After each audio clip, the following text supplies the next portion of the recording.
Le huitième de finale de la CAN 2025 entre la Côte d'Ivoire et le Burkina Faso, prévu au Maroc, promet bien plus qu'un simple duel sportif. Cette affiche oppose deux nations voisines, liées par l'histoire, la culture et surtout par des joueurs au parcours croisé. Sur la pelouse, plusieurs acteurs vivront un moment particulier. Affronter la terre qui les a vus naître ou celle qu'ils ont choisi de représenter. Parmi eux, Arsène Kouassi symbolise parfaitement ce tiraillement. Né à Cocody, à Abidjan, le latéral gauche du FC Lorient a pourtant opté pour le Burkina Faso. Naturalisé en octobre 2025 après de longs mois d'attente, il assume pleinement son choix. Je ne regrette pas cette décision, même si j'ai de la famille en Côte d'Ivoire. J'ai choisi de représenter le Burkina Faso et je veux gagner ce match, a-t-il déclaré en conférence de presse. À la veille de la rencontre, du côté burkinabé, ce cas n'est pas une exception. Le gardien Hervé Kofi, véritable pilier des étalons, ou encore le milieu de terrain Mohamed Zoungrana, ancien espoir de l'ASEC Mimosas, illustrent cette tradition bien ancrée. Depuis plusieurs années, le Burkina Faso s'appuie sur une génération de joueurs formés ou révélés en Côte d'Ivoire, à l'image de Mohamed Kofi, Bakary Koné, Charles Caboret ou encore Aristide Bansé, figure marquante de l'histoire des étalons. En face, la Côte d'Ivoire présente aussi son binational avec Alban Lafont. Le gardien, aujourd'hui doublure de Yaya Fofana, a choisi de défendre les couleurs des éléphants. Un choix assumé par le sélectionneur Emerse Faé qui voit en lui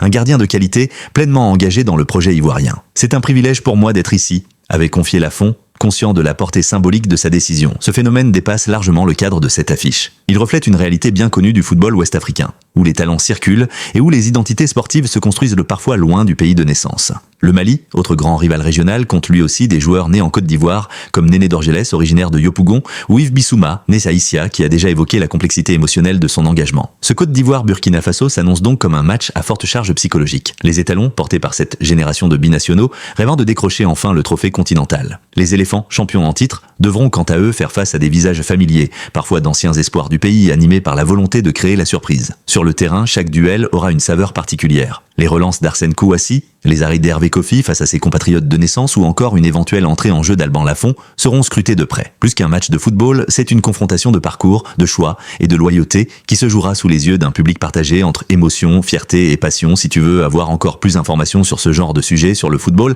like, abonne-toi et dis-nous dans les commentaires depuis où tu regardes cette vidéo.